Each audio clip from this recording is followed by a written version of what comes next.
just wrapped up my viewing of Dune Prophecy, and I've got some thoughts on all of it. The miniseries is a complex narrative of political intrigue, personal vendettas, and spiritual exploration. It delves into the origins of key Dune elements while exploring timeless themes of power, morality, and delicate balance of human ambition against existential threats. While the narrative enriches the mythos of the Dune universe, I've got some thumbs up and thumbs down points to make about all of it. This is Marks on Media, and today I'm talking about Dune Prophecy. Now, let's get into it.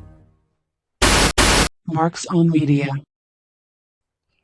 Set 10,000 years before Dune, the series unfolds 80 years after humanity's victory over the thinking machines at the Battle of Corran, following sisters Valia and Tula Harkonnen as they confront threats to humanity's future and lay the foundation for the Bene Gesserit. The narrative explores the Sisterhood's rise to power, their struggles against the looming enemy, and the early histories of the Harkonnen and Atreides families, enriching the lore of the Dune universe. Dune Prophecy offers a layered exploration of political, spiritual, and personal dynamics that shaped the rise of the Bene Gesserit. The story is a dense tapestry of intrigue, betrayal, and moral ambiguity, framed by the conflicts of powerful individuals and factions vying for control of the Imperium's destiny. It reveals the origins of key Dune elements such as the Sisterhood, the Harkonnen and Atreides feud, and the socio-political complexities of the Imperium.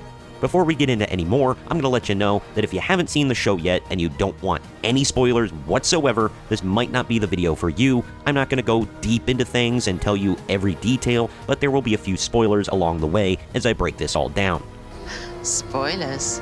A central theme is the manipulation of power, both overt and covert, embodied by Valia Harkonnen's rise as Mother Superior. Her use of the voice to compel others, such as forcing Dorothea's self-inflicted ending, underscores the moral compromise and Machiavellian strategies that underpin her leadership. These actions emphasize the Bene Gesserit's dedication to their cause, even at great ethical cost. Valia's character development is a blend of ambition, loyalty to her family's legacy, and a deep-seated pragmatism that leads her to manipulate allies and enemies alike. Her refusal to prioritize the Sisterhood initially, and her calculated vengeance against the Atreides highlight her dual loyalty to her Harkonnen roots and her evolving role within the Sisterhood. The narrative interweaves personal and political plots, such as Inez's coerced marriage to Pruitt Riches, a calculated move to secure genetic stability and strengthen the Imperium's foundation. The subplot not only illustrates the Bene Gesserit's infamous breeding program, but highlights the broader theme of individuals as pawns in a grander scheme of powerful institutions. Bad people. The Union's collapse due to Pruitt's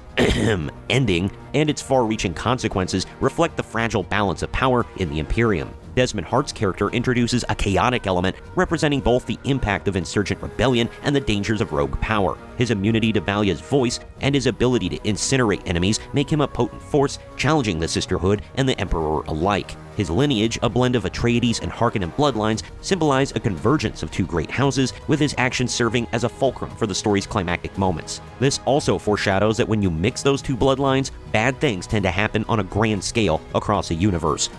Not a great plan. The narrative also delves into the spiritual and mythical elements of the Dune universe, such as the Agony Ritual and the unlocking of other memory. These elements deepen the mythos of the Sisterhood, illustrating the sacrifices and spiritual trials. Lila's connection to Raquella and her eventual possession by the Founder's spirit ties past to present, highlighting the cynical nature of the power struggles within the Sisterhood. Finally, the interplay between the Sisterhood and the broader political landscape, such as their influence over Emperor Javico Corino and the covert support of Arrakis rebels, showcase their omnipresence in the Imperium's affairs. I've been busy today. The climax, featuring betrayals, confrontations, and Desmond's partial transformation into a thinking machine hybrid, reinforces the story's exploration of the boundaries between humanity and artificiality, a recurring motif in the Dune saga. This sort of felt like Max was attempting Game of Thrones in space, but with a bit of a twist. You find out that everything that has ever happened between the reign of the previous emperor and the current emperor was orchestrated by Valia Harkonnen's Bene Gesserit. The only reason the current emperor sits on the throne was because they manipulated things to make it so. And the only reason Javico Corino had things manipulated to put him on the throne was so that he would have a daughter with the right lineage. She would eventually join the Bene Gesserit, and then she would take over for her father. Therefore, it would put a sister on the throne of the Imperium. The best laid plans pretty much work out, but cause a lot of death and destruction in their wake. Not only was the Harkonnen clan the power-hungry villains of the actual Dune franchise, and not only were the Bene Gesserits behind-the-scenes meddlers that manipulated everyone in the galaxy for their own gain, but it's all intertwined. All in all, it feels like the Atreides clan was innocent until being dragged into drama by the Harkonnen clan, which was sort of the plot of the Dune films as well. Dune Prophecy just kind of shows that everything in the Dune universe is a vicious cycle and reinforces the old saying that history doesn't repeat itself, but it echoes. This show portrays a richly layered narrative that captures the essence of Dune's complex world building and its exploration of power, loyalty, and survival. It serves as both a prequel to Frank Herbert's masterpiece and a standalone tale of ambition, intrigue, and existential reckoning.